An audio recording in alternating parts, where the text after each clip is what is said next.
শ্রীমদ্ ভগবদ্ গীতা দশম অধ্যায়।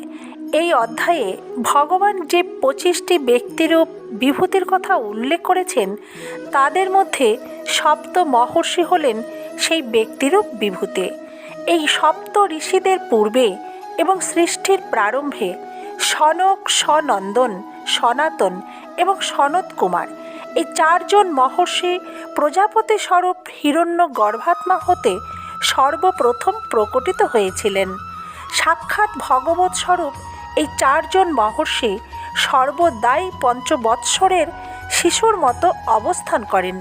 তারা সততই ভগবৎ ভাবে ভাবিত থাকেন, অষ্টপ্রহর হরিনাম এবং শ্রীহরির গুণকীর্তন করেন। তারা জগতে জ্ঞান, ভক্তি এবং বৈরাগ্য প্রচার করেন। তারা সকলেই চিরকুমার ছিলেন, অর্থাৎ বিবাহ করেননি।